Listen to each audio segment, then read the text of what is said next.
ഈശോ മിശിഹായ്ക്ക് സ്തുതിയായിരിക്കട്ടെ. ഞാൻ മാണിപ്പറമ്പിലച്ചൻ. മരിയൻ ധ്യാനം 94. ലുത്തിനിയ അതിൽ 4-ാമത്തെ വാഴ്ത്തുമൊഴി, മിശിഹായുടെ മാതാവേ ഞങ്ങൾക്ക് വേണ്ടി അപേക്ഷിക്കണമേ. Mother of Christ or mother of the Messiah. മാത്തർ ക്രിസ്തി എന്നാണ് ലത്തീനില്. മാത്തർ ക്രിസ്തി. കേസറെ ഫിലിപ്പിൽ വെച്ചിട്ട് ഈശോ ചോദിച്ചു, ഞാൻ ആരെന്നാണ് നിങ്ങൾ പറയുന്നത്? പത്രോസ് മറുപടി പറഞ്ഞു, നീ മിശിഹയാണ്. മിശിഹ അല്ലെങ്കിൽ ക്രിസ്തു, നീ ക്രിസ്തുവാണ്. മർക്കോസ് 8:29. നീ ദൈവത്തിന്റെ ക്രിസ്തുവാണ്. ലൂക്ക 9:20. ജീവനുള്ള ദൈവത്തിന്റെ പുത്രനായ മിശിഹയാണ്. ജീവനുള്ള ദൈവത്തിന്റെ പുത്രനായ മിശിഹയാണ്. മത്തായി 16:16. അപ്പോൾ വാസ്തവത്തിൽ ആ മുഴുവൻ ഏറ്റുപറച്ചില്, പത്രോസിനെ മുഴുവൻ ഏറ്റുപറച്ചിൽ പറഞ്ഞാൽ, നീ ജീവനുള്ള ദൈവത്തിന്റെ ക്രിസ്തുവാണ്, ദൈവത്തിന്റെ പുത്രനായ ക്രിസ്തുവാണ്. അങ്ങനെയാണ്. അതിൽ ഓരോ ഭാഗങ്ങളാണ് മർക്കോസ് എഴുതിയിരിക്കുന്നത്, ലൂക്കാസ് എഴുതിയിരിക്കുന്നത്. അങ്ങനെ അത് അവർ ഓരോന്നിനും ഊന്നൽ കൊടുത്ത് എഴുതിയിരിക്കുകയാണ്. ഈ മിശിഹായാണ് നീ എന്ന് പത്രോസ് ഏറ്റു പറഞ്ഞ, ദൈവത്തിന്റെ ക്രിസ്തുവാണ് എന്ന് പത്രോസ് ഏറ്റു പറഞ്ഞ, ജീവനുള്ള ദൈവത്തിന്റെ പുത്രനായ മിശിഹായാണെന്ന് പത്രോസ് ഏറ്റു പറഞ്ഞ ആ ക്രിസ്തുവിനെ നമുക്ക് കിട്ടിയത് എങ്ങനെയാ? മറിയത്തിലൂടെ. മറിയം അവനെ ഗർഭം ധരിക്കുകയും പ്രസവിക്കുകയും ചെയ്തതിലൂടെ. അപ്പോൾ മറിയത്തെ വിളിക്കുന്നത് ക്രിസ്തോത്തോക്കോസ് എന്നാണ്. ക്രിസ്തുവാഹക. തെയോത്തോക്കോസ് എന്ന് പറഞ്ഞാൽ ദൈവവാഹക. ക്രിസ്തോത്തോക്കോസ് ഇല്ലേ? അങ്ങനെയാണ്. പ്രത്യേകിച്ചും ഓർത്തഡോക്സ് സഭകളില്, പൗരസ്ത്യ സഭകളില് തെയോത്തോക്കോസ് എന്ന വാക്ക് ഉപയോഗിച്ചിരുന്നു. പക്ഷെ അതിനേക്കാൾ കൂടുതൽ ഉപയോഗിച്ചിരുന്നത് ക്രിസ്തോത്തോക്കോസ് എന്നാണ്. ക്രിസ്തോത്തോക്കോസ് എന്ന് പറയുന്ന ആള് തെയോത്തോക്കോസ് ആണ്. തെയോത്തോക്കോസ് എന്ന് പറയുന്ന ആള് ക്രിസ്തോത്തോക്കോസ് ആണ്. കൂടുതലും ഉപയോഗിച്ചിരുന്നത് ഈ വാക്കുകൾ ഉപയോഗിച്ചാണെന്ന് മാത്രം. ഓർത്തഡോക്സ് സഭയുമായിട്ടുള്ള ഡയലോഗുകളുടെ വെളിച്ചത്തില് അന്ന് മുൻപ് ജോൺ പോൾ രണ്ടാമൻ മാർപ്പാപ്പയും ഓർത്തഡോക്സ് പാത്രിയാർക്കസ് ഒക്കെ എഴുതിയ ഒരു രേഖയുണ്ട്. ഈ ഓർത്തഡോക്സ് സഭകൾ ക്രിസ്തോത്തോക്കോസ് എന്ന് പറയുന്ന ആള്, കത്തോലിക്ക സഭ തെയോത്തോക്കോസ് എന്ന് പറയുന്ന ആള്, രണ്ടും ഉദ്ദേശിക്കുന്നത് ഒരേ ദൈവശാസ്ത്രം തന്നെയാണെന്നൊക്കെ പ്രഖ്യാപനമുണ്ട്. അപ്പോൾ വ്യത്യസ്തമായി വാക്കുകൾ ഉപയോഗിക്കുന്നെങ്കിലും വ്യത്യസ്തമായ ദൈവശാസ്ത്രമാണെങ്കിലും അതിൽ ഒരു ദൈവശാസ്ത്രം മറ്റൊരു ദൈവശാസ്ത്രത്തെ റദ്ദ് ചെയ്യുന്നില്ല, വൈരുദ്ധ്യമായിട്ട് അവതരിപ്പിക്കുന്നുമില്ല. അപ്പോൾ മറിയത്തിൽ നിന്ന് ജനിച്ചവൻ മിശിഹയാണ്. മിശിഹ എന്ന് പറഞ്ഞാൽ അഭിഷേകം ചെയ്യപ്പെട്ടവൻ. ക്രിസ്തു എന്ന് പറഞ്ഞാൽ അഭിഷേകം ചെയ്യപ്പെട്ടവൻ. രക്ഷകനായി അഭിഷേകം ചെയ്യപ്പെട്ട മിശിഹ, അവൻ മറിയത്തിൽ നിന്ന് ജനിച്ചു. അതുകൊണ്ടാണ് മിശിഹായുടെ മാതാവ് എന്ന് മറിയത്തെ വിളിക്കുന്നത്. ഈ മറിയത്തിൽ ജനിച്ച ആ ക്രിസ്തു ദൈവവും മനുഷ്യനും പാപരഹിതനുമാണ്. മനുഷ്യരെ പാപത്തിൽ രക്ഷിക്കാൻ ദൈവം പരിശുദ്ധാത്മാവിൽ അഭിഷേകം ചെയ്തത് ആരെയാണോ ആ മിശിഹ, ആ മിശിഹയുടെ അമ്മയാണ് മറിയം. അത് ഭയങ്കര വലിയൊരു ഒരു ഉന്നതമായ സ്ഥിതിയല്ലേ? ഇതിന്റെ ആഴം മനസ്സിലാക്കണമെങ്കിൽ ഈ മിശിഹ അല്ലെങ്കിൽ ക്രിസ്തു എന്ന വാക്കിന്റെ ഒരു വളരെ ആഘോഷപൂർവ്വം ഒരു പ്രഖ്യാപനം ക്രിസ്തു നടത്തുന്നുണ്ട്. മർക്കോസിനെ സുവിശേഷം 14-ാമത്തെ അധ്യായം 61-62 വാക്യങ്ങൾ. മഹാപുരോഹിതൻ വീണ്ടും ഈശോയോട് ചോദിച്ചു, നീ വാഴ്ത്തപ്പെട്ടവന്റെ പുത്രനായ ക്രിസ്തുവാണോ? നീ വാഴ്ത്തപ്പെട്ടവന്റെ പുത്രനായ മിശിഹയാണോ? യേശു പറഞ്ഞു, ഞാൻ ആകുന്നു. I am. വാഴ്ത്തപ്പെട്ടവന്റെ. ഈ ശിഷ്യവൃന്ദത്തിൽ നിന്ന് പൊതുജനങ്ങളുടെ അറിവിലേക്ക് യേശു ചിത്രത്തിന്റെ വ്യാഖ്യാനം കടന്നു ചെന്നിരുന്നു എന്നതിന് തെളിവാണ് മഹാപുരോഹിതന്റെ ചോദ്യം. നീ ഇല്ലേ, ഞാൻ ആരെന്നാണ് നിങ്ങൾ പറയുന്നത്? നീ ക്രിസ്തുവാണ്, നീ മിശിഹായാണ്, ദൈവത്തിന്റെ ക്രിസ്തുവാണ്, ദൈവത്തിന്റെ മിശിഹയാണ്, ജീവന്റെ ദൈവത്തിന്റെ പുത്രനായ മിശിഹയാണ് എന്ന് പത്രോസ് പറഞ്ഞ ആ വ്യാഖ്യാനം, ആ വിശ്വാസത്തിന്റെ ഏറ്റുപറച്ചില് രാജകൊട്ടാരത്തിൽ എത്തി, മഹാപുരോഹിതന്റെ കൊട്ടാരത്തിലും എത്തി. അതുകൊണ്ടാണ് ഈ വാഴ്ത്തപ്പെട്ടവന്റെ പുത്രനായ ക്രിസ്തുവാണോ എന്ന് മഹാപുരോഹിതൻ ചോദിക്കുന്നത് ഈശോയെ വിചാരണ ചെയ്ത സമയത്ത്.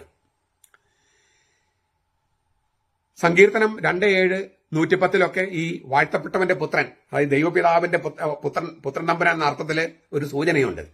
അത് യഹൂദന്മാർക്ക് ഉൾക്കൊള്ളും വലിയ പ്രയാസമായിരുന്നു. അതുകൊണ്ടാണ് ആ ചോദ്യം. വാഴ്ത്തപ്പെട്ടൻ എന്നത് സജീവനായ ദൈവത്തിലുള്ള മറ്റൊരു പേരാണ്. നീ ജീവനുള്ള ദൈവത്തിന്റെ പുത്രനായ മിശിഹ എന്ന് പത്രോസ് പ്രഖ്യാപിച്ചിരുന്നത് മഹാപുരോഹിതന് ചെവിയിലെത്തി.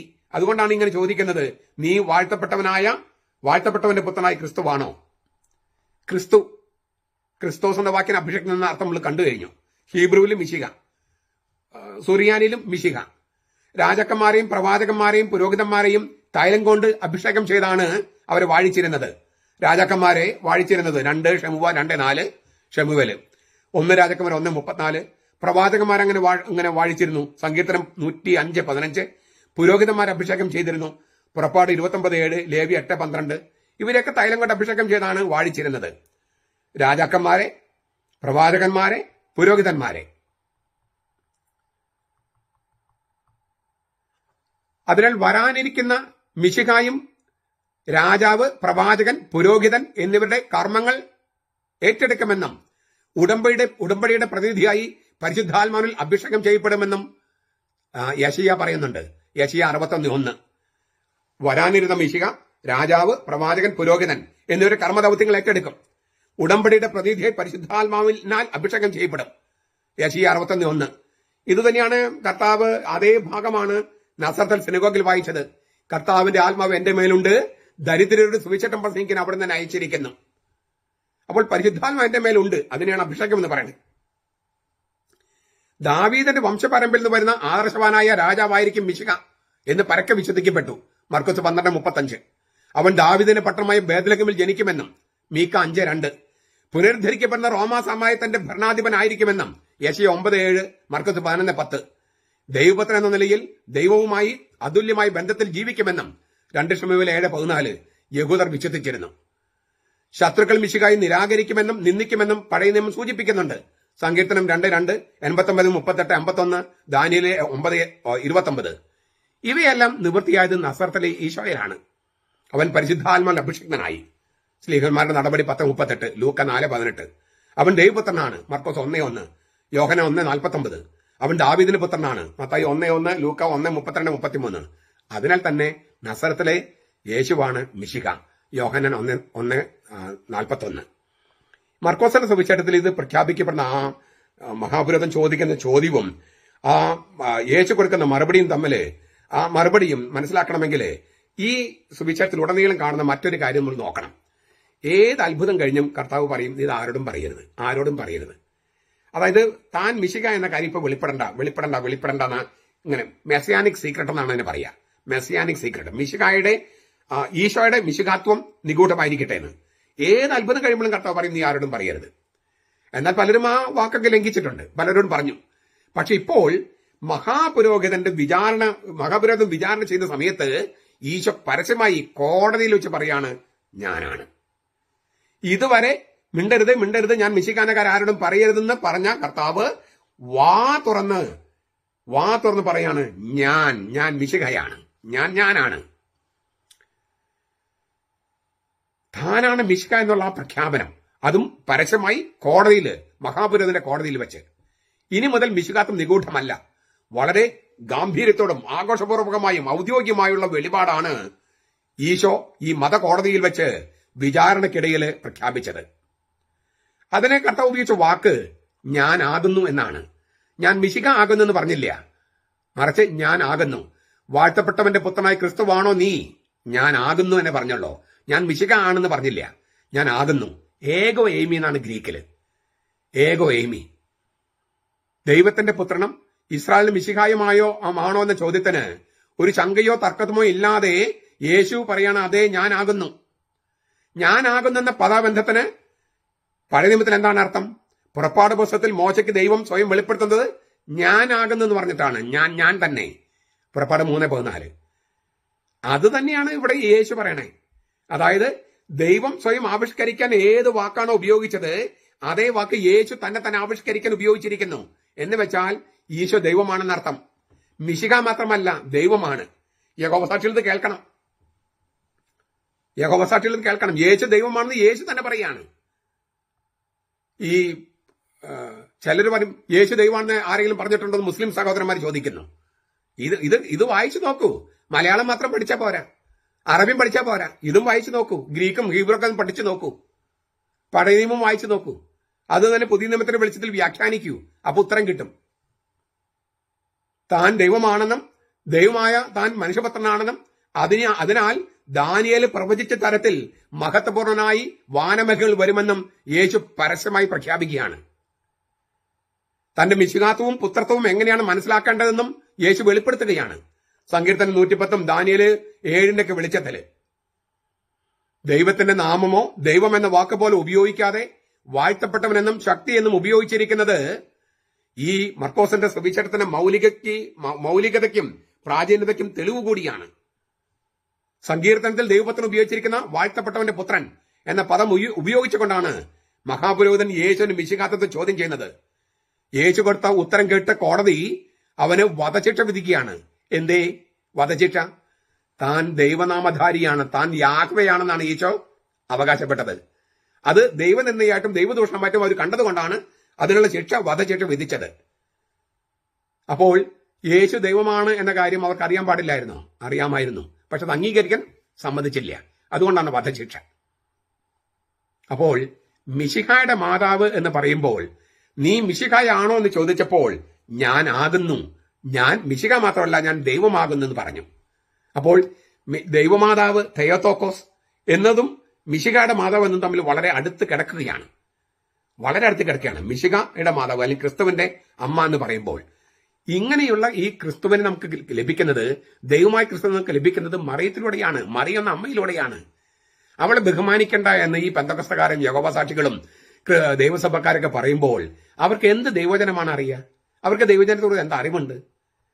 ഇനി അവരിങ്ങനെ പറയുമ്പോൾ അവർ പറയും തെറ്റാണെന്ന് പറയാൻ നമുക്ക് അറിവുണ്ടോ? ആ അറിവ് നമുക്കുണ്ടാകണ്ടേ?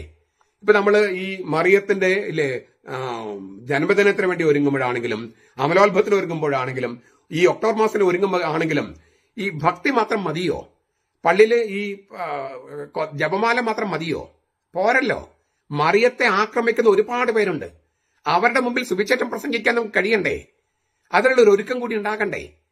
അപ്പൊ ഈ തിരുവചന ജപമാല എന്ന പുസ്തകം നിങ്ങൾ ഒന്നുകൂടി വായിച്ച് പ്രചരിപ്പിക്കണ്ടേ? അതൊക്കെ ഇതിന്റെ ഒരു മറിയത്തോടെ സ്നേഹം പ്രകടിപ്പിക്കുന്ന അങ്ങനെയല്ലേ? ഞാനങ്ങനെ പഠിച്ചിരിക്കുന്നേ. നിങ്ങളങ്ങനെ ചെയ്യുമെന്ന് ഞാൻ വിചാരിക്കുന്നു. നമ്മുടെ കർത്താവ് ഈശോ മിശിഹായുടെ കൃപയും പിതാവായ ദൈവത്തിന്റെ സ്നേഹവും പരിശുദ്ധാത്മാവിന്റെ സഹവാസവും നാം എല്ലാവരോടും കൂടി ഉണ്ടായിരിക്കട്ടെ, ഇപ്പോഴും എപ്പോഴും എന്നേക്കും. ആമേൻ. ഈശോ മിശിഹായ്ക്ക് സ്തുതിയായിരിക്കട്ടെ. ഞാൻ മാണിപ്പറമ്പിലച്ചൻ. സീറോ മലബാർ വേദ പഞ്ചാംഗം ഏലിയ സ്ലീവ മൂശ കാലങ്ങൾ. അതിൽ ഏലിയ 1-ാം ഞായർ. ഏലിയ സ്ലീവ മൂശ കാലങ്ങൾ കുരിശിന്റെ വിജയവും കർത്താവിന്റെ 2ാമത്തെ വരവും സൂചിപ്പിക്കുന്ന കാലമാണ്. സെപ്റ്റംബർ 14-ാം തീയതി വിശുദ്ധ കുരിശിന്റെ പുകഴ്ച ആചരിക്കുന്നു. അപ്പൊ അതിന് മുൻപും പിമ്പുമായിട്ടാണ് ഈ ഏലിയ സ്ലീവ മൂശ. സ്ലീവ കുരിശും കുരിശിലേറിയവൻ എന്നും അർത്ഥമുണ്ട്. അപ്പൊ ആ കുരിശിലേറിയവൻ, അവന്റെ ഒരു വശത്ത് ഏലിയ ഒരു വശത്ത് മൂശെ. രൂപാന്തരി ഭാവത്തിൽ അങ്ങനെയാണ്. കർത്താവിന്റെ ദ്വിതീയാഗമനത്തിന്റെ 2ാമത്തെ വരവിന്റെ ഒരു പൂർവ്വരൂപം കൂടിയായിട്ടാണ് രൂപാന്തരി ഭാവത്തെ നമ്മൾ കാണുന്നത്. അപ്പോൾ ഈ രൂപാന്തരി ഭാവത്തില് നടുക്ക് സ്ലീവ യേശുക്രിസ്തു, പിന്നെ ഏലിയ മൂശെ. ഈ ഒരു പശ്ചാത്തലത്തിലാണ് ക്രിസ്തുവിന്റെ 2ാമത്തെ വരവിന്റെ ഒരു പൂർവ്വരൂപമായ തേജസ്സിൽ വരുന്ന കർത്താവ് രൂപാന്തരി ഭാവത്തില്. അതിനെ കേന്ദ്രീകരിച്ചാണ് ഈ ഏലിയ സ്ലീവ മൂശ കാലം എന്ന് പറയുന്നത്. ഈ മിശിഹായുടെ 2ാമത്തെ വരവിന് മുമ്പായി ഏലിയ വരുമെന്നും ഒരു പ്രതീക്ഷയുണ്ട്. മലാക്കി 4:5 പറയുന്നത്. 1ാമത്തെ വരവിന് മുമ്പ് ഏലിയ വന്നു, അത് സ്നാപയോഹന്നാൻ. 2ാമത്തെ വരവിന് മുമ്പും ഏലിയ വരുമെന്നുള്ളൊരു വിശ്വാസമുണ്ട്. അങ്ങനെ വിനാശത്തിന്റെ പുത്രനുമായി തർക്കിച്ച് അവന്റെ തെറ്റിനെ ലോകത്തിന് ബോധ്യപ്പെടുത്തുമെന്നൊക്കെ ആദ്യം സഭ വിശ്വസിക്കുന്നുണ്ട്, പഠിപ്പിക്കുന്നുണ്ട്. അപ്പോൾ ഈ സെപ്റ്റംബർ 14 മുൻപും പിൻപും അങ്ങനെയാണ് ഈ ഏലിയ സ്ലീവ മൂശെ ആ അർത്ഥത്തിലാണ് കാണുന്നത്. സെപ്റ്റംബർ 14 ശേഷമുള്ള ഞായറിനെ സ്ലീവ 1-ാം ഞായർ എന്നാണ് പരിഗണിക്കുന്നു. സെപ്റ്റംബർ 14 ശേഷമുള്ള സ്ലീവ. അതുവരെയുള്ള കാലത്ത് ഏലിയ കാലത്തിന്റെ വായനകൾ. ഈ സ്ലീവ തിരുനാള്, വിശുദ്ധ കുരിശിന്റെ പുകഴ്ചയുടെ തിരുനാള് ഞായറാഴ്ചയാണെങ്കിൽ അതിനെ സ്ലീവ 1-ാം ഞായറായിട്ട് കണക്കാക്കുന്നു. മിശിഹായുടെ ആഗമനത്തിന് മുമ്പ്, 2ാമത്തെ വരവിന് മുമ്പ് ആകാശമധ്യത്തിൽ മഹത്വപൂർണനായി പ്രത്യക്ഷപ്പെടുമെന്ന് ഈശോ പറഞ്ഞിട്ടുള്ള അടയാളം മത്തായി 24:30 അത് കുരിശാണെന്ന വിശ്വാസം ആദിമസഭയിൽ ഉണ്ടായിരുന്നു. അതുകൊണ്ട് കുരിശിന്റെ ശക്തിയും വിജയവും ഈ കാലയളവിന്റെ പ്രത്യേകമായിട്ട് അനുസ്മരിക്കുകയാണ്. അപ്പൊ നമ്മളിങ്ങനെ ഈ മംഗളവാർത്ത കാലം തുടങ്ങി ഇങ്ങനെ വന്ന് ഈ യുഗാന്ത കാലയളവ് വരെ ഒരു കൊല്ലം കൊണ്ട് ഇത് ധ്യാനിക്കുകയാണ്. അത് കഴിഞ്ഞവന് പള്ളിക്കൂതാശ കാലമാണ് വരുന്നത്, ഏറ്റവും അവസാനം.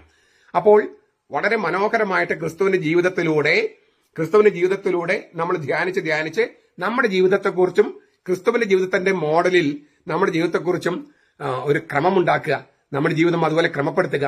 ആ ഒരു ചിന്തയിലാണ് ഈ കാലങ്ങൾ അറേഞ്ച് ചെയ്തിരിക്കുന്നത്. ഈ ഏലിയാസ് ലിവ മോശക്കാലവുമായിട്ട് ബന്ധപ്പെട്ട് ഉള്ള ഒരു വായനയാണ് ഇന്ന് നമുക്കുള്ളത്. തെസ്സലോനിക്കയിലെ സഭയ്ക്ക് എഴുതിയ രണ്ടാമത്തെ ലേഖനത്തിലെ 1-ാമത്തെ അധ്യായം 3 മുതൽ 10 വരെ വാക്യങ്ങൾ. സഹോദരന്മാരെ, നിങ്ങളുടെ വിശ്വാസം ഏറ്റവും സമൃദ്ധമായി വളരുകയും നിങ്ങളേവർക്കും അന്യോന്യമുള്ള സ്നേഹം വർദ്ധിച്ചു വരികയും ചെയ്യുന്നതിനാൽ ഞങ്ങൾ ഉചിതമാകും വിധം ദൈവത്തിന് എപ്പോഴും നിങ്ങളെക്കുറിച്ച് കൃതജ്ഞതാസ്തോത്രം ചെയ്യാൻ കടപ്പെട്ടിരിക്കുന്നു.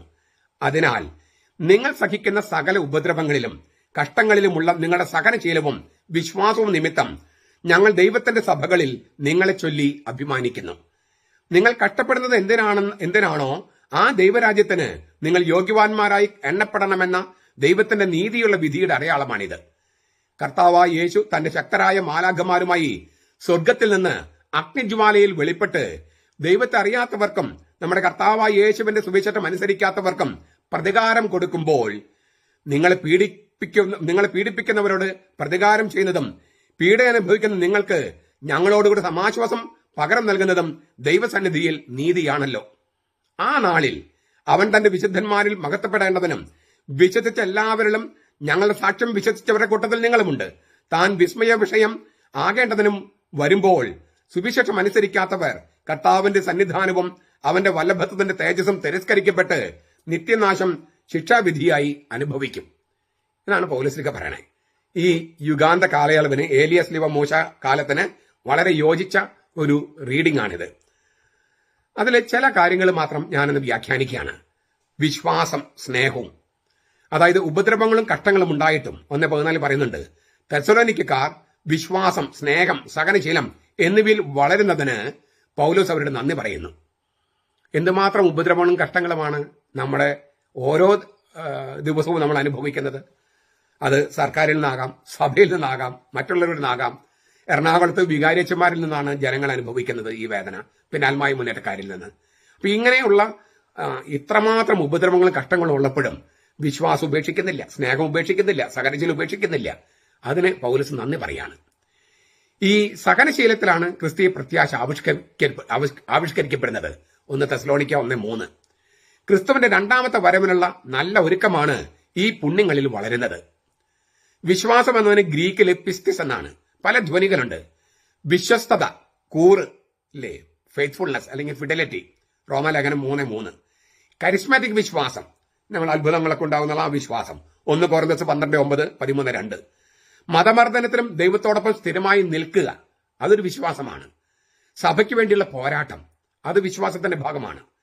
ദൈവം നീതിയുള്ള ന്യായാധിപനാണെന്നും അവൻ തക്ക പ്രതിഫലം നൽകുമെന്നും വിശ്വസിക്കുന്ന വിശ്വാസിക്ക് അറിയാം. ഫിലിപ്പിയ ലേഖനം 1:22, റോമ 2:5-11, 2 കൊരിന്ത്യസ് 4:16-18. ഇതൊക്കെയാണ് വിശ്വാസത്തിന്റെ വിവിധ ചക്രവാളങ്ങൾ. നിരവധി ഉപദ്രവങ്ങളും കഷ്ടങ്ങളും ഉണ്ടായിട്ടും എന്നാണ് പൗലോസ് പറയണേ. തെസ്സലോനിക്കയിലെ പൗലോസും സഹപ്രവർത്തകരും എത്തിച്ചേർന്നിട്ട് ഏതാനും ആഴ്ചകൾക്കുള്ളിൽ തന്നെ അവിടെ പ്രശ്നങ്ങൾ തുടങ്ങിയിരുന്നു. യഹൂദരിൽ നിന്നായിരുന്നു വലിയ എതിർപ്പുകൾ നേരിട്ടത്. സ്ലീഹന്മാരുടെ നടപടി പുസ്തകം 17-ാമത്തെ അധ്യായം 5 മുതൽ 9 വരെ വാക്യങ്ങളിൽ അത് കൃത്യമായിട്ട് രേഖപ്പെടുത്തിയിട്ടുണ്ട്. പൗലോസും സഹപ്രവർത്തകരും അവിടെ വിട്ട് പലായനം ചെയ്യേണ്ടി വന്നു. അതിനുശേഷവും എതിരാളികൾ ഈ തെസ്സലോനിക്കയിലെ സഭയെ ഉപദ്രവിച്ചു. ആ സഭ സ്ഥാപിച്ചിട്ട് കുറച്ച് ദിവസങ്ങളായിട്ടുള്ള നോക്കണം, ഏതാനും ആഴ്ചകൾ. 1 തെസ്സലോനിക്ക 1:6-2:14 കാണാം. കട്ടങ്ങടി കൊടുങ്കാറ്റിനെ തെസ്സലോനിക്കക്കാർ ചെറുത്ത് നിൽക്കുന്നത് കണ്ട് പൗലോസിന് അഭിമാനമാണ്. അതായത് അവിടെയുള്ളവര് മാനസാന്തരപ്പെട്ട് ക്രിസ്ത്യാനികളായിട്ട് ഏതാനും ആഴ്ചകളായിട്ടുള്ളൂ. പൗലോസിനൊക്കെ അങ്ങനെ പലായനം ചെയ്യേണ്ടി വന്നു.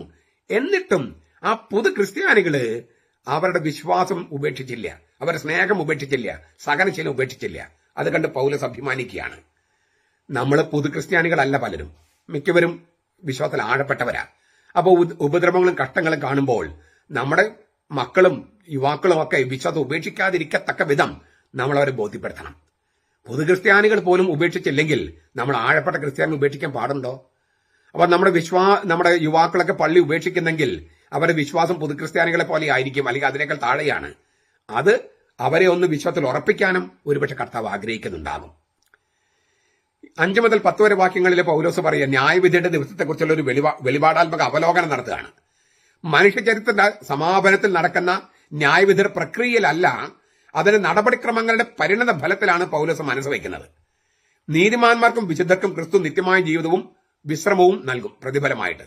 പാപികൾക്കും ദുഷ്ടന്മാർക്കും നിത്യമായ മരണവും ദൈവശിക്ഷയും ലഭിക്കും. ഇതാണ് പൗലോസ് ഊന്നി പറയുന്നത്. എന്നിട്ട് പറയാണ്, നിങ്ങൾ കഷ്ടപ്പെടുന്ന ഏത് കാര്യത്തിന് വേണ്ടിയാ? ദൈവരാജ്യത്തിന് വേണ്ടി. ദൈവരാജ്യത്തിന് വേണ്ടി കഷ്ടപ്പെടുന്നത്. ക്രിസ്ത്യാനികൾ കഷ്ടം സഹിക്കുന്നത് അതിജീവനത്തിന് വേണ്ടിയല്ല, ദൈവരാജ്യത്തിന് യോഗ്യരാണെന്ന് എണ്ണപ്പെടുന്നതിന് വേണ്ടിയാണ്. ദൈവത്തിന്റെ ഭരണത്തിൽ പങ്കാളിത്തം ലഭിക്കുന്നതിനാണ്. രണ്ടു വലിയ കാര്യങ്ങളാ. നമ്മൾ അതിജീവനത്തിന് വേണ്ടിയല്ല ക്രിസ്ത്യാനികൾ കഷ്ടം സഹിക്കുന്നത്, ദൈവരാജ്യത്തിന് യോഗ്യരാണെന്ന് എണ്ണപ്പെടുന്നതിന് വേണ്ടിയാണ്. ദൈവത്തിന്റെ ഭരണത്തിൽ പങ്കാളിത്തം ലഭിക്കുന്നതിനാണ്. ഇപ്പൊ നമ്മുടെ 2 കന്യാസ്ത്രീകൾ അന്യായമായി അറസ്റ്റ് ചെയ്യപ്പെട്ടു ഛത്തീസ്ഗഡില്. അവർ സഹിക്കേണ്ടി വന്നു, നമ്മൾ സഹിക്കേണ്ടി വന്നു. അത് നമ്മൾ അതിജീവനത്തിന് വേണ്ടിയായിരുന്നെങ്കിൽ നമുക്ക് എന്തെല്ലാം വേറെ മാർഗങ്ങളുണ്ടായിരുന്നു. പക്ഷെ നമ്മൾ ഉപേക്ഷിക്കില്ല, കർത്താവിനെ ഉപേക്ഷിക്കില്ല. കാരണം എന്താ? ദൈവരാജ്യത്തിന് യോഗ്യരാണെന്ന് എണ്ണപ്പെടാൻ വേണ്ടിയിട്ടാണ് നമ്മൾ കഷ്ടം സഹിക്കണേ. തീർന്നില്ല, ദൈവഭരണത്തിൽ നമുക്ക് പങ്കാളിത്തം ലഭിക്കുന്നതിനും. ചെറിയ കാര്യങ്ങളല്ല നമ്മൾ മോഹിക്കുന്നത്, സ്വർഗത്തോളം വലിയ മോഹമാണ് നമുക്കുള്ളത്. ദൈവരാജ്യം എന്ന് പറഞ്ഞാൽ വിശുദ്ധർക്ക് ലഭിക്കുന്ന സ്വർഗീയ പ്രതിഫലത്തെയാണ് ഇവിടെ ഉദ്ദേശിക്കുന്നത്. ദൈവരാജ്യത്തിന് പല അർത്ഥങ്ങളുണ്ട്. സഹനത്തിലൂടെ വെളിപ്പെടുന്ന വിശ്വസ്തത വിശുദ്ധീകരണമാണെന്നാണ് പൗലോസിന്റെ ദൈവശാസ്ത്രം. അതിലൂടെയാണ് നാം ദൈവരാജ്യത്തിന് അർഹരാകുന്നത്. സഹനത്തിലൂടെ വെളിപ്പെടുന്ന വിശ്വസ്തത, അതാണ് ഈ ക്രിസ്തീയ സഹനത്തിന്റെ ലക്ഷ്യമായിട്ട് പൗലോസ് കാണുന്നത്. അതുകൊണ്ട് നീതിയുള്ള വിധിയുടെ, അതായത് നീതിയോടെയും പക്ഷപാതമില്ലാതെയും ദൈവം വിധിക്കുന്നു. ദൈവം തന്റെ പുത്രനിലൂടെ ലോകത്തെ ന്യായം വിധിക്കുന്നത് നീതിയുടെ വിധിയാണ്. അതിന്റെ അടയാളമാണ് ഈ പ്രപഞ്ചത്തിൽ ഇപ്പൊ തന്നെ കാണുന്നത്. ന്യായവിധിയുടെ ദിവസത്തിന് മുമ്പ് തന്നെ നീതിമാന്മാരും ദുഷ്ടന്മാരും തമ്മിലുള്ള അന്തരത്തിന്റെ തെളിവുകള് തെസലോനിക്കയിൽ വെളിപ്പെടുന്നു, നമ്മുടെ സഭയിലും വെളിപ്പെടുന്നു, ഇപ്പൊ വെളിപ്പെടുന്നു. ഒരു വശത്ത് സത്യവിശ്വാസികൾ ക്ലേശങ്ങളിലൂടെ കടന്നു പോകുന്നു. ഞാൻ പറഞ്ഞല്ലോ, എറണാകുളത്തും അല്ലാത്ത സ്ഥലങ്ങളിലൊക്കെ, എങ്കിലും അവർ വിശ്വാസത്തെ മുറുകെ പിടിച്ചിരിക്കുന്നു. മറുവശത്ത് മർദ്ദകര് അധാർമിക മാർഗങ്ങൾ ഉപയോഗിച്ച് നിരന്തരമായി ശല്യം ചെയ്യുന്നു, മോശമായി പെരുമാറുന്നു. ഇത് നമ്മൾ കാണുകയാണ്. എറണാകുളത്ത് മുന്നേറ്റക്കാരും വിമത വൈദികരും ഒക്കെ അതാ ചെയ്യുന്നത്. അധാർമിക മാർഗങ്ങൾ ഉപയോഗിച്ച് നിരന്തരമായി ശല്യം ചെയ്യുന്നു, മോശമായി പെരുമാറുന്നു. അവരെ പിന്തുണയ്ക്കുന്ന 2 മെത്രാന്മാരും അതുതന്നെ ചെയ്യുന്നു. ദൈവരാജ്യത്തെ പ്രതി കഷ്ടങ്ങൾ സഹിക്കേണ്ടി വരുമെന്ന് യേശു വ്യക്തമാക്കിയിട്ടുള്ളത് നമുക്ക് എത്രയോ സത്യമായി നമ്മുടെ കാലത്ത് സംഭവിച്ചിരിക്കുന്നു. അതിനാൽ സത്യവിശ്വാസികളുടെ ക്ലേശങ്ങൾ ദൈവത്തിനു മുമ്പിൽ വളരെ വിലപ്പെട്ടതാണ്. മർദ്ദകരെ കാത്തിരിക്കുന്നത് ഭീമാകാരമായ കാര്യങ്ങളാണ് എന്നതിനുള്ള അടയാളമാണ്. കർത്താവ് വിശുദ്ധന്മാരിൽ മഹത്വപൂർണനായി പ്രത്യക്ഷപ്പെടുമ്പോൾ വീണ്ടെടുക്കപ്പെട്ട ദൈവജനത്തെയാണ് വിശുദ്ധന്മാർ എന്ന് പറയണേ, ഒന്നാമത്തെ അർത്ഥം. 2, വിശുദ്ധരായ മാലാഖമാര്. അപ്പോൾ വീണ്ടെടുക്കപ്പെട്ട ദൈവജനത്തിലെ വിശുദ്ധന്മാരും വിശുദ്ധ മാലാഖമാരും അവർ അകമ്പടിയോടുകൂടിയാണ് കർത്താവ് രണ്ടാമതും വരിക. ഉയർപ്പിക്കപ്പെടുന്ന വിശുദ്ധന്മാർ മാലാഖമാരെ പോലെ ആയിരിക്കുമെന്ന് കർത്താവ് വെളിപ്പെടുത്തിയിട്ടുണ്ട്. ലൂക്കാസിനെ സംബന്ധിച്ചിടത്തോളം 20, 35, 36. ക്രിസ്തുവിന്റെ തേജസ്സിനെ വർദ്ധമാനമാക്കുകയാണ് വിശുദ്ധന്മാരിൽ വെളിപ്പെടുന്ന ദൈവത്തിന്റെ മഹത്വം. ക്രിസ്തുവിന്റെ തേജസ്സിനെ വർദ്ധമാനമാക്കുകയാണ് വിശുദ്ധന്മാരിൽ വെളിപ്പെടുന്ന ദൈവത്തിന്റെ മഹത്വം. അപ്പോൾ ഇങ്ങനെയുള്ള ഈ ഒരു പ്രത്യാശയിലാണ് നമ്മൾ ജീവിക്കുന്നത്. വലിയ മോഹങ്ങളിൽ നമ്മൾ ജീവിക്കുന്നത്. അത് ഭൗതിക മോഹങ്ങളല്ല, ആധ്യാത്മിക മോഹങ്ങളാണ് എന്ന് വിചാരിച്ചതിന് ഭൗതിക ചക്രവാളം, ഭൗതികമാനം കിഴിച്ചു കളഞ്ഞിട്ടുമില്ല. ഈ ഏലിയാസ് ലീവ മൂശക്കാലത്തിൽ നമുക്ക് ധ്യാനിക്കാൻ പറ്റിയ സംഗതികളാണ് ഈ ലേഖന ഭാഗത്തുള്ളത്. നമുക്ക് ധ്യാനിക്കാം. അന്ന് എഴുതപ്പെട്ടത് ഇന്ന് നമ്മുടെ ചരിത്രത്തിൽ സത്യമായിക്കൊണ്ടിരിക്കുന്നു. എല്ലാ ദിവസങ്ങളിലുമുള്ള ചരിത്രത്തിലും അത് സത്യമായിക്കൊണ്ടിരിക്കുന്നു. അതുകൊണ്ട് അത് വചനമായിരിക്കുന്നത്. അപ്പോൾ നമ്മൾ കഷ്ടങ്ങളും സഹനങ്ങളൊക്കെ നമ്മൾ കടന്നു പോകുന്നത്, ഉപദ്രവങ്ങൾ കടന്നു പോകുന്നത്, അത് ദൈവനിശ്ചയമാണ്. അതിലൂടെ ഈ അധാർമികത ചെയ്യുന്ന ആളുകളെയൊക്കെ കർത്താവ് ശിക്ഷിക്കുന്നത് അത് യുഗാന്ത ദിനത്തിൽ മാത്രമല്ല, അല്ലാതൊരു ശിക്ഷയുണ്ട് അവർക്ക്. വാസ്തവത്തിൽ ആ ശിക്ഷ അവർ അനുഭവിച്ചുകൊണ്ടിരിക്കുക. അവർക്ക് തെറ്റ് തിരിച്ചറിയാൻ പോലും കഴിയുന്നില്ല. കുർബാനെ അവഹേളിച്ചതുപോലും അവർക്ക് മനസ്സിലാക്കാൻ പറ്റുന്നില്ല. അത്രമാത്രം പൈശാചികമായിട്ടുള്ള ഒരു അടിമത്തത്തില്, ഒരു ബന്ധനത്തിൽ അവരായിരിക്കുകയാണ്. അത് തിരിച്ചറിയാൻ ധ്യാനഗുരുക്കന്മാർക്ക് കഴിയുന്നുണ്ടോ എന്ന് പോലും എനിക്ക് സംശയമുണ്ട്. ഏതായാലും നമുക്ക് ഈ ഏലിയാസ് ലീവ മൂശക്കാലത്ത് നമുക്ക് ധ്യാനിക്കാനുള്ള നല്ല വിഷയമാണിത്.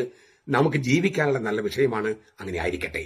നമ്മുടെ കർത്താവ് ഈശോ മിശിഹായുടെ കൃപയും പിതാവായ ദൈവത്തിന്റെ സ്നേഹവും പരിശുദ്ധാത്മാവിന്റെ സഹവാസവും നാം എല്ലാവരോടും കൂടി ഉണ്ടായിരിക്കട്ടെ, ഇപ്പോഴും എപ്പോഴും എന്നേക്കും. ആമേൻ. ഈശോ മിശിഹായ്ക്ക് സ്തുതിയായിരിക്കട്ടെ. ഞാൻ മാണിപ്പറമ്പിലച്ചൻ. ഉദപ്പിനുള്ള പരിഹാരം ആരാധനയാണോ അതോ കടലിന്റെ ആഴത്തിൽ താഴ്ത്തിക്കളയുന്നതാണ്. മെത്രാൻ സിനഡേ, നിങ്ങൾ ഇക്കാര്യം ചർച്ച ചെയ്തോ? ദൈവജനത്തിന്റെ ചോദ്യങ്ങൾ. പരിശുദ്ധ പിതാവ് മാർപ്പാപ്പ അന്തിമ തീർപ്പ് കൽപ്പിച്ച ഏകീകൃത വിശുദ്ധ കുർബാന അർപ്പണ രീതി സീറോ മലബാർ സഭയിലുടനീളം എറണാകുളം, അങ്കമാലി അതിരൂപത ഉൾപ്പെടെ മാറ്റമില്ലാതെ തുടരേണ്ടതാണ് എന്ന് രേഖപ്പെടുത്തിയിട്ട് ഏകീകൃത കുർബാന മാത്രം നടന്നിരുന്ന മരുത്തോർവട്ടം പള്ളിയിൽ കുർബാന തടസ്സപ്പെടുത്താൻ പുതിയ കൂരിയായ ചുമതലപ്പെടുത്തി. അവർ അത് ഭംഗിയായി ചെയ്തു. അങ്ങനെ അവിടെ ഇല്ലിസിറ്റായ ജനാഭിമുഖം തുടങ്ങി. മെത്രാൻ സിനഡ് ഇക്കാര്യം ചർച്ച ചെയ്തിരുന്നു. ചെയ്തെങ്കിൽ എന്തായിരുന്നു തീരുമാനം? ഇതിങ്ങനെ ചോദിക്കാൻ കാരണമുണ്ട്. ഈ സിനഡിന്റെ സർക്കുലറിൽ പറഞ്ഞിരിക്കുന്ന കാര്യങ്ങളും യാഥാർത്ഥ്യവും തമ്മിൽ ഒരു പൊരുത്തമില്ല. മാത്രമല്ല, ഇത്രയും ഗൗരവമായ ഒരു ഇഷ്യൂ അവിടെ നടന്നിട്ട് അത് മെത്രാൻ സിനഡ് ചർച്ച ചെയ്തില്ലെങ്കിൽ അതൊരു കൃത്യവിലോപമല്ലേ? Negligence of duty. ഈ മേജർ ആർച്ച് ബിഷപ്പിന്റെയും വികാരി മെത്രാപ്പൊലിത്തയുടെയും ഭരണ നേട്ടമായി തങ്കലിപികളിൽ സിനഡിന്റെ ദിനവൃത്താന്തങ്ങൾ രേഖപ്പെടുത്തേണ്ടതാണോ ഈ കിരാത ഭരണം?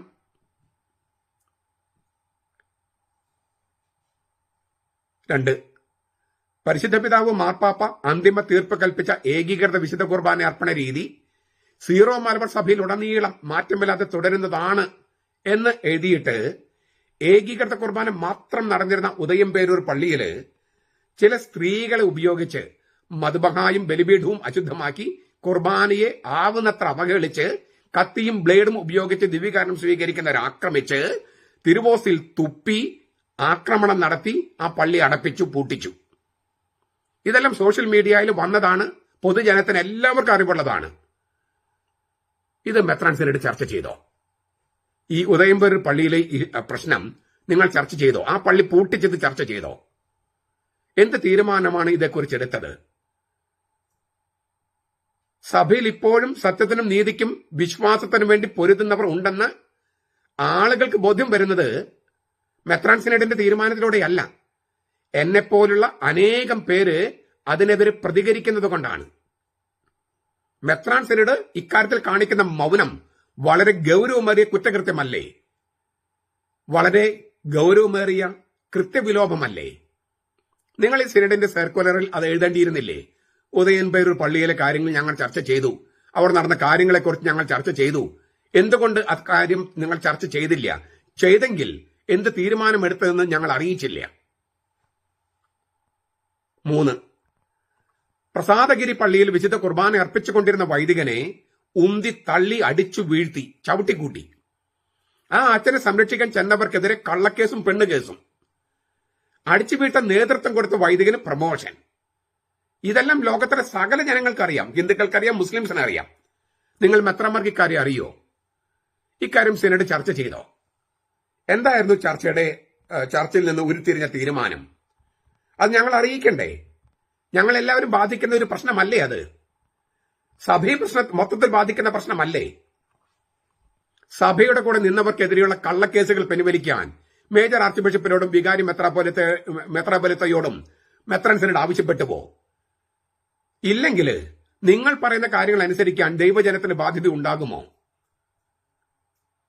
ഇങ്ങനെ തെറ്റിന് കൂട്ടുനിൽക്കുന്നവര്, അഴിമതിക്ക് കൂട്ടുനിൽക്കുന്നവര്, പരിശുദ്ധ കുർബാന ചൊല്ലുന്ന അച്ഛനെ ആക്രമിച്ചവർക്ക് കൂട്ടുനിൽക്കുന്നവര്, ഇത് മറ്റാരെങ്കിലും ആയിരുന്നെങ്കിൽ, മറ്റേതെങ്കിലും മതക്കാരാണ് ആക്രമിച്ചതെങ്കിൽ നിങ്ങൾ തെരുവിൽ പ്രതിഷേധത്തിന് ഇറങ്ങുമായിരുന്നില്ലേ? ഇതെന്തേ ഇതിന് പ്രതിഷേധമില്ലാത്തത്? സിനഡ് ചർച്ച ചെയ്യാത്തത് എന്ത്? 4, നമ്മുടെ സഭയിൽ പരിശുദ്ധ കുർബാന അവഹേളിക്കുന്ന ചില സംഭവങ്ങൾ ഉണ്ടായത് നമ്മെ ഏറെ വേദനിപ്പിച്ചുവെന്ന് സിനഡാനന്തര സർക്കുലർ എഴുതിയിട്ട് ഈ പരമപരിശുദ്ധ കുർബാന അവഹേളിച്ചവർക്ക് പ്രമോഷൻ നൽകിയിരിക്കുന്നത് ശരിയാണോ? അപ്പൊ എന്ത് വേദനയാണ് നിങ്ങൾക്കുണ്ടായത്? ഇവരുടെ പ്രവൃത്തിയെ, ഈ പരിശുദ്ധ കുർബാനയെ, ആഭിചാര കുർബാന അർപ്പിച്ചവരുടെ പ്രവൃത്തിയെ കത്തോലിക്ക സഭയുടെ തലവൻ പറഞ്ഞത് അബ്യൂസീവ് യൂക്കറിസ്റ്റിക് സെലിബ്രേഷൻ എന്നാണ്. കത്തോലിക്ക സഭയുടെ തലവൻ. ഇതിനപ്പുറത്ത് നമുക്കൊരു വിധിന്യായം വേണോ? മാർപ്പാപ്പ തന്നെ കുറ്റപ്പെടുത്തിയതാണ് അബ്യൂസീവ് യൂക്കറിസ്റ്റ് സെലിബ്രേഷൻ. അവർക്ക് മാതൃകാപരമായി ശിക്ഷ കൊടുക്കാൻ ഇതിൽ കൂടുതൽ തെളിവുകൾ വേണോ? എന്നിട്ട് മേജർ ആർച്ച് ബിഷപ്പും വികാരി മെത്രാപ്പോലിത്തായും അവർക്ക് ഇഷ്ടപ്പെട്ട നിയമനങ്ങൾ നൽകിയിരിക്കുന്നു. ഇക്കാര്യം സിനഡ് ചർച്ച ചെയ്തോ ഇല്ലയോ? എന്താണ് മേജർ ആർച്ച് ബിഷപ്പും വികാരി മെത്രാപ്പോലിത്തയും നിങ്ങളോട് സിനഡിൽ പറഞ്ഞത്? എന്താണ് ഇവർ നൽകുന്ന സന്ദേശം? ഗോവിന്ദസ്വാമി ബുദ്ധിപൂർവ്വം ബലാത്സംഗം ചെയ്തിരിക്കുന്നതിനാൽ കൂടുതൽ വലിയ കുറ്റങ്ങൾ പഴുതടച്ച് ചെയ്യാൻ നിയമിച്ചിരിക്കുന്നു എന്ന് പറയുന്നത് പോലെ വിചിത്രമല്ലേ നിങ്ങളുടെ ഈ നിയമനങ്ങള്? നിങ്ങളോട് അറപ്പ് തോന്നാൻ കാരണം ഇതാണ്. ഇത് ചർച്ച ചെയ്യേണ്ടതല്ലേ? മെത്രാൻ സിനഡ് ചർച്ച ചെയ്ത് എന്ത് തീരുമാനത്തിലെത്തി? 5. കുർബാന അർപ്പിക്കാനും കൂദാശകൾ പരികർമ്മം ചെയ്യാനുള്ള അവകാശം എടുത്തു കളഞ്ഞ് കൂദാശ വിലക്ക് ഏർപ്പെടുത്തിയിരുന്ന വൈദികർക്കെതിരെ യാതൊരു കാനൂനിക നടപടിക്രമങ്ങളും പാലിക്കാതെ ഇഷ്ടപ്പെട്ട നിയമനം നൽകിയിരിക്കുന്നു. വത്തിക്കാനിൽ വിശ്വാസ തിരുസംഘത്തെ അറിയിക്കേണ്ട അത്രമാത്രം ഗൗരവമായ കുറ്റകൃത്യമാണിത്. അത് പാമ്പാറച്ചന്റെ വിധിയിൽ, പാമ്പാറച്ചൻ തന്നെയല്ല, അതിനകത്ത് ഇരിങ്ങാലക്കുട രൂപതക്കാരനും ഇടുക്കി രൂപതക്കാരനുമായ അച്ഛന്മാരൊക്കെ ഉണ്ട് അതിനകത്ത്. അപ്പൊ പാമ്പാറച്ചന്റെ മാത്രം വ്യക്തിപരമായ തീരുമാനമല്ല, അവർ തെളിവുകൾ പരിശോധിച്ച് കോടതി വിധി കൽപ്പിച്ചതാണ്. അതായത് വിശ്വാസ കാര്യങ്ങൾക്ക് വേണ്ടി കാര്യാലയത്തിന് അറിയിക്കാൻ അത്രയും ഗൗരവമായ കുറ്റകൃത്യമാണ്, സത്യവിശ്വാസമുള്ള വീഴ്ചയാണ്. ഇത്രയും ഗൗരവമായ തെറ്റ് സംഭവിച്ചിട്ട് അത് ഈ സിനഡിൽ ചർച്ച ചെയ്തോ? ചെയ്തെങ്കിൽ എന്തായിരുന്നു ഉരുത്തിരിഞ്ഞ തീരുമാനം? അത് ഞങ്ങൾ അറിയിക്കണ്ടേ? ഈ കൂദാശ ദൈവജനത്തെ അറിയിക്കണ്ടേ? ഈ കൂദാശ വിലക്കുള്ള വൈദികരുടെ കൂദാശയിൽ പങ്കെടുക്കാൻ അല്ലെങ്കിൽ അവർ പങ്കെടുക്കില്ലേ അറിയിച്ചില്ലെങ്കിൽ? നിങ്ങളിത് ചർച്ച ചെയ്തില്ലെങ്കിൽ സഭയിലെ കൂദാശകളെക്കാൾ വലിയ കാര്യങ്ങൾ നിങ്ങൾക്ക് വേറെയുണ്ടോ? സഭയിലെ കൂദാശകളൊക്കെ വലിയ കാര്യം മെത്രന്മാർക്കുണ്ടോ സഭയില്? ഇനി മറ്റു ചില കാര്യങ്ങൾ ഇപ്പോഴത്തെ സിനഡ് കഴിഞ്ഞ് മേജർ ആർച്ച് ബിഷപ്പ് സിനഡാനന്തര സർക്കുലർ നമ്മളെ അറിയിച്ച കാര്യം നോക്കുക. പരിശുദ്ധ പിതാവ് മാർപ്പാപ്പ അന്തിമ തീർപ്പ് കൽപ്പിച്ച ഏകീകൃത വിശുദ്ധ കുർബാന അർപ്പണ രീതി സീറോ മലബാർ സഭയിൽ ഉടനീളം മാറ്റമില്ലാതെ തുടരുന്നതാണ് എന്ന് രേഖപ്പെടുത്തിയിട്ട് തൊട്ട് പിന്നാലെ അറിയിച്ചിരിക്കുക 2025 ജൂൺ 26 എറണാകുളത്തിന് മാത്രമായി നൽകപ്പെട്ട സമവായ മാർഗരേഖ ഈ തീരുമാനത്തിന്റെ തുടർച്ചയാണ്. ആണോ? മാർപ്പാപ്പ അന്തിമ തീർപ്പ് കൽപ്പിച്ച ഏകീകൃത കുർബാന അർപ്പണ രീതി എറണാകുളം അങ്കമാലി അതിരൂപതയിൽ ഉൾപ്പെടെ സീറോ മലബാർ സഭയിൽ ഉടനീളം മാറ്റമില്ല തുടരുന്നതാണ് പറഞ്ഞിട്ട് അതിന്റെ തുടർച്ചയാണത്രേ 2025 ജൂൺ 26 നൽകിയ സർക്കുലർ, അതായത് സമവായ മാർഗരേഖ. അതാണോ? ഞങ്ങൾക്കത് വിശ്വാസം കുറവുണ്ട്. കാരണം ഈ എഴുത്തിൽ തന്നെ, ഈ സിനഡാനന്തര അറിയിപ്പിൽ തന്നെ ചില തട്ടിപ്പുകളുണ്ട്. ഏതാനും ചുരുക്കം ചിലത് ഞാൻ ചൂണ്ടിക്കാണിക്കുകയാണ്. എങ്ങനെയാണ് ഈ സമവായ മാർഗരേഖ രൂപപ്പെട്ടത്? സ്ഥിരമായി സഭാവിരുദ്ധ പ്രവർത്തനവും പാപ്പാവിരുദ്ധ പ്രവർത്തനവും നടത്തിക്കൊണ്ടിരിക്കുന്ന മാർപ്പാപ്പയെ തെറ്റിദ്ധരിപ്പിച്ചുവെന്ന് സ്ഥിരമായി ആരോപിച്ചുകൊണ്ട് ശീഷ്മയിലായിരിക്കുന്ന അൽമായ മുന്നേറ്റക്കാരുമായി, അതാണ് ഒന്നാമത്തെ ചർച്ച. ആ ചർച്ച തന്നെ സഭാവിരുദ്ധവും പാപ്പാവിരുദ്ധവുമാണ്. അതിനാൽ തന്നെ ശീഷ്മയാണ്. സഭയുടെ ഐക്യതയ്ക്കെതിരെ മാർപ്പാപ്പയ്ക്കെതിരെ തെറ്റ് ചെയ്യുന്നതാണ് ശീഷ്മ. 2, കാനോനികമായി നിലവിലില്ലാത്ത വൈദിക സമിതി, ആലോചന സമിതി എന്നിവരുമായി അനധികൃത ചർച്ച. അത് നിയമാനുസൃതമല്ലല്ലോ, നിയമാനുസൃതമല്ല, കാനോൻ നിയമത്തിന്റെ ലംഘനമാണ്. 3, അതിൽ കൂദാശ വിലക്കുള്ളവരെ പങ്കെടുപ്പിച്ചു. അത് സത്യവിശ്വാസത്തിന് വിരുദ്ധമാണ്. അപ്പോ ശീഷ്മ, കാനോൻ നിയമത്തിനെതിരെ വേദവിപരീതം, പാഷാണ്ഡത, സത്യവിശ്വാസത്തിലുള്ള വീഴ്ച. ഈ 3 തെറ്റുകളല്ലേ കത്തോലിക്ക സഭയിൽ ഏറ്റവും ഗൗരവമേറിയത്? ശീഷ്മ, കാനോൻ നിയമത്തിന്റെ ലംഘനം, സത്യവിശ്വാസമുള്ള വീഴ്ച സഭയെ സംബന്ധിച്ച് ഏറ്റവും വലിയ തെറ്റുകളാണ്. ഇങ്ങനെ തെറ്റുകൾ ചെയ്തിട്ടാണോ ഒരു സമവായ മാർഗരേഖ ഉണ്ടാക്കുക? മാർപ്പാപ്പ അന്തിമ തീർപ്പ് കൽപ്പിച്ചതിന്റെ തുടർച്ചയായിട്ടാണോ ഈ സമവായ സർക്കുലർ, സമവായ മാർഗരേഖ തയ്യാറാക്കപ്പെട്ടത്? ഇനി ഈ 3 തെറ്റുകൾ, ശീഷ്മയും കാനോൻ നിയമത്തിന്റെ ലംഘനവും പിന്നെ സത്യവിശ്വാസമുള്ള വീഴ്ചയും സംഭവിച്ചത് മേജർ ആർച്ച് ബിഷപ്പും വികാരി മെത്രാപ്പോലിത്തയും പങ്കെടുത്ത മീറ്റിംഗുകൾ അവരുടെ ഒത്താശയോടെ. ഈ സമവായ മാർഗരേഖയുടെ ഭാഗമായിട്ട് കൂദാശ വിലക്കുള്ളവരെ യാതൊരു നടപടിക്രമവും പാലിക്കാതെ കോടതി അലക്ഷ്യം എന്ന കുറ്റം ചെയ്ത് കുറ്റവിമുക്തരാക്കിയിരിക്കുന്നു. അത് അങ്ങനെ ചെയ്തുവെന്ന് വികാരി മെത്രാപ്പോലിത്ത അങ്ങനെ ചെയ്തുവെന്ന് ആരോപണമല്ല, സഭാ കോടതി വിധി പ്രസ്താവിച്ചിരിക്കുന്നു. ആ സഭാ കോടതി സസ്പെൻഡ് ചെയ്ത തെറ്റ് സുപ്പീരിയർ കോടതി ഇപ്പൊ തിരുത്തിയിരിക്കുന്നു. ഇതൊക്കെ വളരെ ഗൗരവമായ സംഗതികളല്ലേ? ഒരു സൂയി യൂരി സഭയുടെ തലവനെതിരെ, കത്തോലിക്ക സഭയിലെ രണ്ടാമത്തെ വലിയ സഭയുടെ തലവനെതിരെ ഇത്രയേറെ ആരോപണങ്ങളല്ല, കോടതി വിധിയും വന്നിരിക്കുന്നു. ഇതൊക്കെ പരസ്യമാക്കപ്പെട്ടതല്ലേ? ആ മേജർ ആർച്ച് ബിഷപ്പിന്റെ വികാരി മെത്രാപ്പോലിത്തയ്ക്കെതിരെ കോടതി വിധി വന്നിരിക്കുന്നു, പരസ്യമായി കോടതി വിധി വന്നിരിക്കുന്നു. തെറ്റുകുറ്റങ്ങൾ പരസ്യമാക്കപ്പെട്ട ഒരു കോടതി വിധി. ഈ വിധി മാനിക്കണമെന്നും അവർ ആയിരിക്കുന്ന തെറ്റുകുറ്റങ്ങളിൽ നിന്ന് പിന്തിരിയണമെന്ന് പറയുന്നതും വെറുമൊരു വിമർശനമാണോ?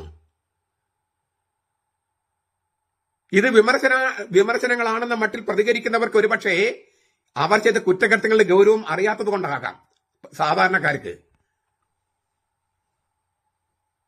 പിന്നെ ഈ 2025 ജൂൺ 26 എറണാകുളം അതിരൂപതയ്ക്ക് മാത്രമായി നൽകപ്പെട്ട സർക്കുലർ, അതായത് സമവായ മാർഗരേഖ, ഈ തീരുമാനത്തിൽ തുടർച്ചയാണെന്ന സിനഡാനന്ദ സർക്കുലറിൽ എഴുതിയിട്ട് അങ്ങനെ എഴുതുന്നതിന് മുമ്പ് ഈ തീരുമാനം നടപ്പിലായോ എന്നവർ അന്വേഷിച്ചോ? മെത്രമാരാരെങ്കിലും അന്വേഷിച്ചോ? ആ തീരുമാനം, അതായത് സമവായ സർക്കുലറിൽ അൽമായ മുന്നേറ്റക്കാരൻ ഒരു തിരുത്ത് വരുത്തിയിരിക്കുന്നു, വെള്ളം ചേർത്തിരിക്കുന്നു.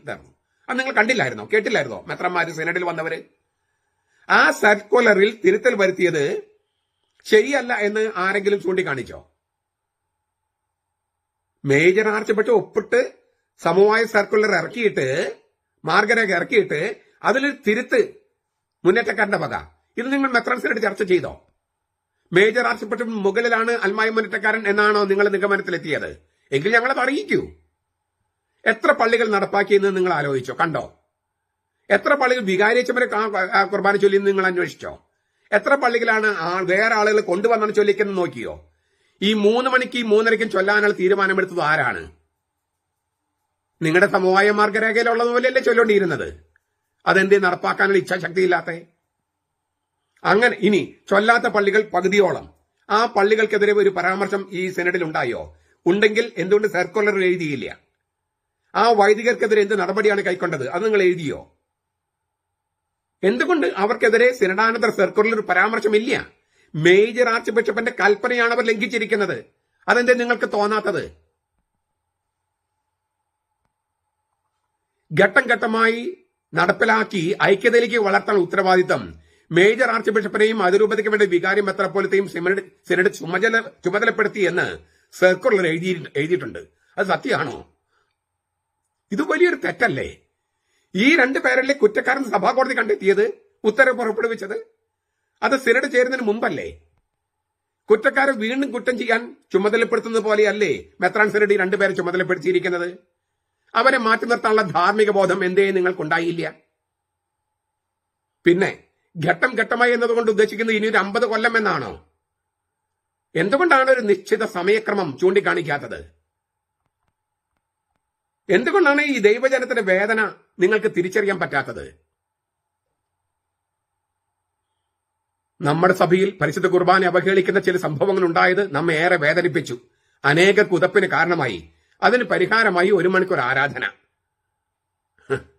ഉതപ്പ് ഇടർച്ച ഉണ്ടായതിനാൽ പരിഹാരം വേണമത്രേ. മറ്റുള്ളവർക്ക് ഉതപ്പ് നൽകിയത് കൊണ്ട് പരിഹാരക്രിയ. ഉതപ്പുണ്ടായില്ലെങ്കിൽ കുർബാന അവഹേളനം കുഴപ്പമില്ല. ഇതാണ് ഉദ്ദേശിക്കുന്നത്. അതാണ് ശരിയായ നിലപാട്. പരിശുദ്ധ കുർബാന അവഹേളിച്ചവർക്കെതിരെ സഭയുടെ നിയമം അനുശാസിക്കുന്ന തരത്തിലുള്ള നടപടികൾ കൈക്കൊള്ളും എന്ന് എന്തേ നിങ്ങൾ തീരുമാനിക്കാത്തത്? തീരുമാനം മാത്രമല്ല, അത് നടപ്പിൽ വരുത്താനുള്ള സംവിധാനം ഏർപ്പെടുത്താത്തത് എന്തുകൊണ്ട്? ഉതപ്പ് വരുത്തിയാൽ ആരാധന നടത്തണമെന്ന് ആരാണ് നിങ്ങളെ പഠിപ്പിച്ചത്? ഉതപ്പിനെ കുറിച്ച് കർത്താവ് പറഞ്ഞ വചനം നിങ്ങൾ വായിച്ചിട്ടില്ലേ? മത്തായിയുടെ സുവിശേഷം 18, 6, 7 വാക്യങ്ങൾ. മത്തായിയുടെ സുവിശേഷം 18-ാം അധ്യായം മുഴുവൻ സഭയെ സംബന്ധിച്ച പ്രബോധനമാണ്. സഭയെ സംബന്ധിച്ച്, സഭയുടെ ഭരണക്രമം. അവിടെ കർത്താവ് എന്താ പറയുന്നത്? എന്നിൽ വിശ്വസിക്കുന്ന ഈ ചെറിയവരിൽ ഒരുവന് ആരെങ്കിലും ഇടർച്ച നൽകിയാലോ അവന് കൂടുതൽ നല്ലത് അവന്റെ കഴുത്തിൽ വലിയൊരു തിരിക്കല്ല് കെട്ടി അവനെ സമുദ്രത്തിന്റെ ആഴത്തിൽ താഴ്ത്തപ്പെടുന്നതാണ്. എറണാകുളം സമുദ്രം വളരെ അടുത്താണ്. ഉതപ്പുകൾ വരുത്തുന്നവന്, ഇടർച്ച വരുത്തുന്നവന്, ഈ ചെറിവിൽ ഒരുവന് ഇടർച്ച വരുത്തുന്നവന്, ഉതപ്പ് വരുത്തുന്നവന് കൂടുതൽ നല്ലത് അവന്റെ കഴുത്തിൽ തിരികല്ല് കെട്ടി സമുദ്രത്തിന്റെ ആഴത്തെ താഴ്ത്തിക്കളയുന്നതാണ്. ഒരു കാരണവശാലും പൊങ്ങി വരാൻ പാടില്ലെന്ന കർത്താവ് പറഞ്ഞേ. ഇത് കർത്താവ് പറഞ്ഞ വചനല്ലേ? തീർച്ചയായിട്ടും ഒരു ഹൈപ്പർബോളാണ്. ആക്ഷരികമായിട്ട് എടുക്കേണ്ടതല്ല. പക്ഷെ അതിന് ഗൗരവം കാണിക്കാൻ വേണ്ടിയല്ലേ കർത്താവ് അതിശയോക്തിക്കാലത്ത് പറയുന്നത്. ഒരു മണിക്കൂർ ആരാധന നടത്തിയാൽ ശരിയാകുമോ? അവരുടെ കഴുത്തിൽ തിരികല്ല് കെട്ടി സമുദ്രത്തിന്റെ ആഴത്തിൽ താഴ്ത്തപ്പെടണം എന്ന് പറഞ്ഞാൽ അത്രയും ഗൗരവമായി കുറ്റമാണ് അവർ ചെയ്തെന്നല്ലേ?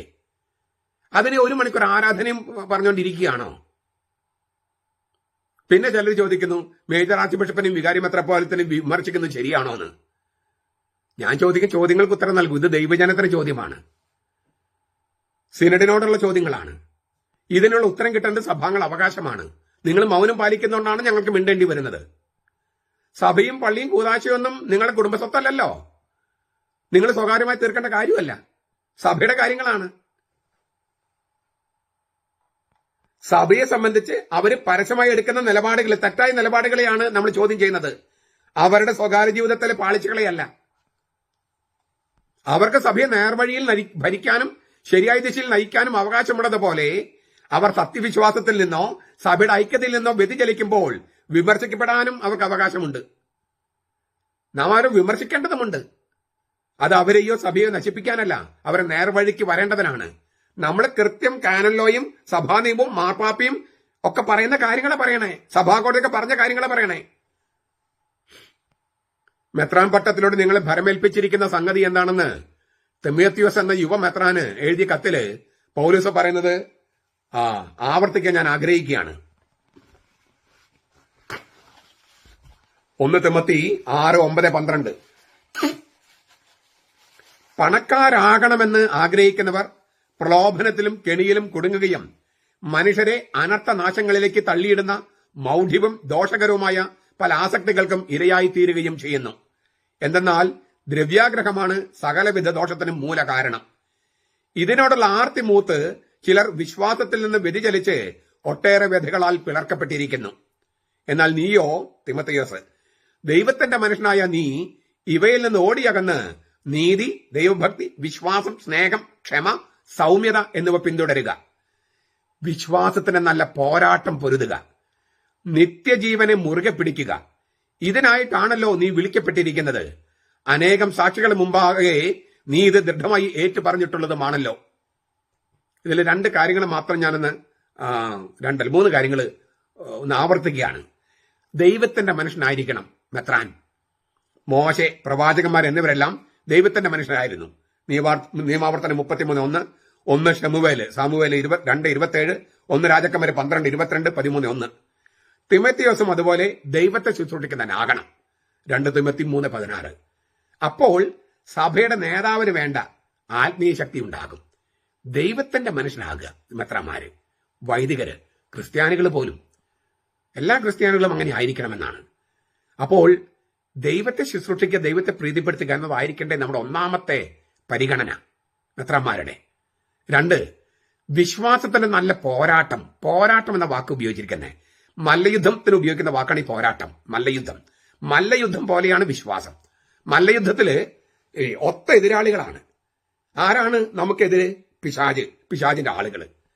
അപ്പോൾ സത്യവിശ്വാസം ഇത്രനാളും വിജയിച്ചത് പോരാടിക്കൊണ്ടാണ്. എല്ലാം ക്ഷമിച്ചും പുറത്തും അല്ല, പോരാട്ടമാണ്. അല്ലെ, തനിക്ക് താൻ പോകുന്നവരോടുള്ള പോരാട്ടത്തെയാണ്, മല്ലയുദ്ധം പോലെയുള്ള പോരാട്ടത്തെയാണ് ഈ പോരാട്ടം എന്ന് പൗലോസ് പറയുന്നത്. പിശാച് നമുക്ക് ഒത്ത എതിരാളിയാ. പിശാചിന്റെ ആളുകൾ നമുക്ക് ഒത്ത എതിരാളിയാ. അവരോട് പോരാടിയാണ് സത്യവിശ്വാസം സമർത്ഥിച്ചിട്ടുള്ളത് ഇത്ര നാളും സഭാപിതാക്കന്മാരൊക്കെ അങ്ങനെയാണ്, രക്തസാക്ഷികൾ ഉണ്ടായത് അങ്ങനെയാണ്. അത് നിങ്ങൾ മനസ്സിലാക്കണം. വിശ്വാസം എന്ന് പറയുന്നത് എല്ലാ തെറ്റിനും ക്ഷമിച്ചു കൊടുക്കുന്നതല്ല, എല്ലാ അബദ്ധ സിദ്ധാന്തങ്ങളും ശരിയാണെന്ന് പറയുന്നതല്ല. ശീഷ്മയ്ക്കും അബദ്ധ സിദ്ധാന്തങ്ങൾക്കും എതിരെ പടം പൊരുന്നതും തന്നെയാണ്. 3ാമത്തെ കാര്യം, നീ ഇതിനായിട്ടാണ് വിളിക്കപ്പെട്ടിരിക്കുന്നത്. അനേകം സാക്ഷികളുടെ മുമ്പാകെ നീ അത് ഏറ്റു പറഞ്ഞിട്ടുണ്ട്. മെത്രാൻ പട്ടം കിട്ടുമ്പോഴും പൗരോഹിത്യം കിട്ടുമ്പോഴും മാമോദീസ സ്വീകരിക്കുമ്പോഴും ഒക്കെ ഇത് ഏറ്റു പറഞ്ഞിട്ടുണ്ട്. ആ ഏറ്റു പറഞ്ഞ സാക്ഷ്യത്തോട് കൂറ് പുലർത്തണ്ടേ? ഇതൊക്കെയാണ് ബൈബിള് പഠിപ്പിക്കുന്നത്, ഇതൊക്കെയാണ് സഭ പഠിപ്പിക്കുന്നത്. സീറോ മലബാർ സഭയിലെ മെത്രാന്മാർ ഇതിന് ഉത്തരം നൽകണം. ഈ സിനഡിൽ ചർച്ച ചെയ്തിട്ടില്ലെങ്കിൽ നിങ്ങൾ ചർച്ച ചെയ്യാഞ്ഞത് എന്തുകൊണ്ടാണ് എന്ന കാര്യങ്ങൾ ഞങ്ങൾ അറിയിക്കണം. ഇതെല്ലാം ഞങ്ങളെ ബാധിക്കുന്ന കാര്യങ്ങളാ, സഭയെ മൊത്തത്തിൽ ബാധിക്കുന്ന കാര്യങ്ങളാ. മാത്രമല്ല, ഇന്നലെ പറഞ്ഞ കാര്യം ഒന്ന് ആവർത്തിക്കുക, മുതുപ്ലാക്ലച്ചും പറഞ്ഞ കാര്യം. യേശു എന്ന ആളിൽ നിന്ന് യേശുവിന്റെ പ്രവൃത്തി യേശുവിന് വേണ്ടി ചെയ്യുന്ന പുരോഹിതൻ എന്നാണ് പുരോഹിതന്മാരെ കുറിച്ചുള്ള വ്യാഖ്യാനം. അപ്പോൾ യേശു എന്ന ആളിൽ നിന്ന് യേശുവിന്റെ പ്രവൃത്തി യേശുവിന് വേണ്ടി ചെയ്യുന്ന പുരോഹിതൻ, അങ്ങനെയാണ് പുരോഹിതന്മാരുടെ അതായത് അവരെ കുറിച്ചുള്ള നിർവചനം. അങ്ങനെ വിശ്വസിച്ചിരിക്കുന്ന ആളുകളുടെ മുമ്പിലാണ് ഈ യേശുവിനെ അവഹേളിക്കുന്ന ഒരു പൗരോഹിത്യ പാതി കലാപം എറണാകുളത്ത് ഉണ്ടായത്. ആ വൈദികർക്ക് ഒരു വല്ലാത്തൊരു അസ്തിത്വ പ്രതിസന്ധിയുണ്ട്. അതായത് അവർ പഠിച്ചു വെച്ചതും എറണാകുളത്ത് നടക്കും തമ്മിൽ ഒരു വല്ലാത്തൊരു വൈരുദ്ധ്യം. പരിശുദ്ധ കുർബാന അവഹേളിച്ച വൈദികർക്ക് പ്രമോഷനും ഒരു കാനോനിക നടപടിയുമില്ലാതെ നിൽക്കുന്നു. അപ്പൊ വൈദികർ ഒരു അസ്തിത്വ പ്രതിസന്ധിയിലുണ്ട്. ആ അസ്തിത്വ പ്രതിസന്ധി പരിഹരിക്കപ്പെടണമെങ്കിൽ ന്യായമായ നടപടിക്രമങ്ങളിലൂടെ ഈ വൈദികരെ ശിക്ഷിക്ക് തന്നെ വേണം. ഇത് മെത്രാൻ സിനഡ് ചർച്ച ചെയ്തോ ഇല്ലയോ? ഇത്തരം വൈദികർ കൂട്ടിപ്പിടിക്കാൻ വരുമ്പോൾ അനേകം വൈദികർക്ക് അസ്തിത്വ പ്രതിസന്ധി ഉണ്ടാക്കിയിരിക്കുന്നു. മേജർ ആർച്ച് ബിഷപ്പും വികാരി മെത്രാപ്പോലിത്തയും. ഈ മെത്രാൻ സിനഡ് അത് തിരുത്തിയില്ലെങ്കിൽ മെത്രാൻ സിനഡും കുറ്റം ചെയ്തിരിക്കല്ലേ? ഈ ചോദ്യങ്ങൾക്ക് ഉത്തരം നൽകേണ്ടതില്ലേ? ഇതില്ലാതെ നിങ്ങൾക്ക് മുന്നോട്ട് പോകാൻ പറ്റുമോ? ഗൗരവത്തോടെ കാണും എന്നുള്ള പ്രതീക്ഷയിലാണ് ഞാൻ ഈ ചോദ്യങ്ങൾ ചോദിക്കുന്നത്. നമ്മുടെ കർത്താവ് ഈശോ മിശിഹായുടെ കൃപയും പിതാവായ ദൈവത്തിന്റെ സ്നേഹവും പരിശുദ്ധാത്മാവിന്റെ സഹവാസവും നാം എല്ലാവരോടും കൂടി ഉണ്ടായിരിക്കട്ടെ, ഇപ്പോഴും എപ്പോഴും എന്നേക്കും. ആമേൻ.